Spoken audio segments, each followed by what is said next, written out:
Hello, my name is John Griffiths, and this is a series of films that I'm making about resources which preachers can use. And this is the third in the series where I'm turning to give examples, very general examples at this stage, of PowerPoint and the way in which I would use PowerPoint with sermons. I just want to make just to explain a bit about myself. I've been working over 20 years with PowerPoint in business. I work in communications, research and marketing, so I'm used to this. But I've been using PowerPoint also in preaching because I've been licensed as a lay minister in the Diocese of St Albans for the last just 2.5 years. But I've been preaching sermons using PowerPoint off and on for around 5 years. So I'm going to give you some examples in this, going back right over that period. I don't use PowerPoint all the time, but hopefully it is a reminder, it shows the way in which I use it. Just to go back to the last film that I made, where I was explaining the principles of using PowerPoint as I understand it, I always like to keep the preparation of sermons separate from the preparation of a presentation to go with it, because I don't want to confuse those two processes. But it therefore means that the slides I'm going to show you have mostly been prepared very, very quickly when the sermon was already there as a script, and so therefore I was doing an infill using PowerPoint. But although that might sound kind of slightly strange, once you've lived with a sermon for a number of weeks as you prepare it, by the time you come to choose images, to choose words for it, because one's very close to it, I find I can actually put these slides together quite fast. What really is essential is to be disciplined. Otherwise it's very easy, as we know I think on the internet and with PowerPoint, to waste an awful lot of time. So let me start to turn to give you some examples of slides that I've used. Here's one from a sermon I preached about Jesus as the Good Shepherd. And you can see here what looks like a Palestinian boy with one of his sheep. Now there's no words on this at all. But the reason I provided it was simply to remind ourselves that there's no necessity to immediately put words on a screen or to even have a lot of words. It's simply a way of using an image with impact. The second image is from the same sermon, and yes, I have got words here.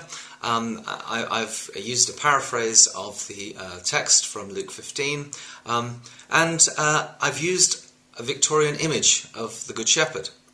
This is just a reminder that we have choices when we start to illustrate sermons with the kind of imagery that we use. We have an image from the Middle East and an image from, in effect, Victorian religious illustration. Because my background, I was once spent a year of my life as on a sheep farm in New Zealand. In the same sermon, there were lots of pictures of New Zealand landscapes and New Zealand sheep farms. So I was using a blend, but we need to remind ourselves that we have a lot of editorial control in that respect of the images that we choose, and I was using a whole mix, but we need to think about that. On to image number 3. And here we have a collage. This is from a sermon about the harvest, but the harvest which is the harvest of people that we're asked to go and gather in. Now here you can see not only that I've used a whole range of people, and people from, I'm hoping, real agricultural situations, but also notice that I've only used a short verbal fragment there just to catch people's attention. I'm not trying to make the words an alternative or a substitute for what I'm saying, but to draw people's attention back and to keep their attention. Notice also that I put a verse reference there so that if people are following the passage in their Bibles, they can find where they are and not get lost. Here's another image, Be Vulnerable, from the same sermon. And a slightly dramatic image of feet, but notice that it's all about creating impact. Notice also that I'm using a quite unusual font. That's because we've got lots of fonts in our computer, and if it's possible, people are going to be looking at a font for looking at an image for a couple of minutes, why not use a slightly more unusual font? If it kind of backs it up, I thought that was a bit of a vulnerable font.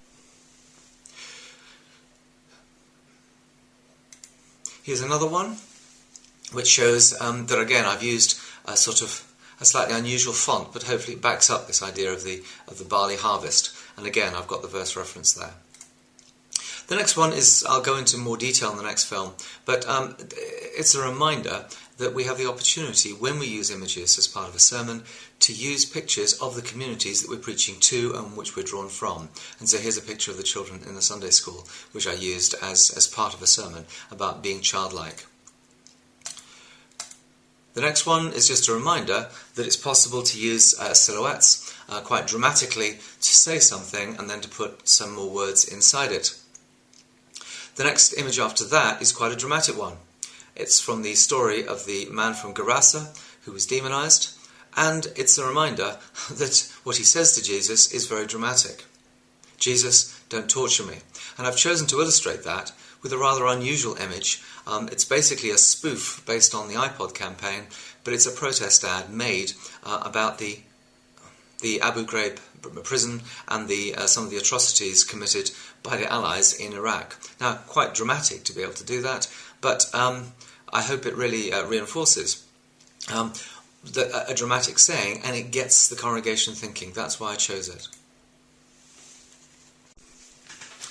My next one is quite an abstract one, but it's to show how we can use images to communicate abstract ideas.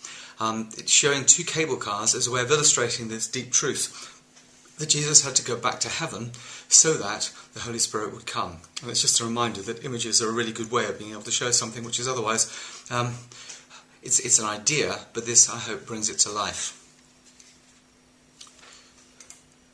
Now, that's just as a general introduction. Hopefully that gives you a way of seeing that I'm using images in quite different ways. I'm using sometimes a few words, sometimes a lot of words, and I'm doing quite different things with them.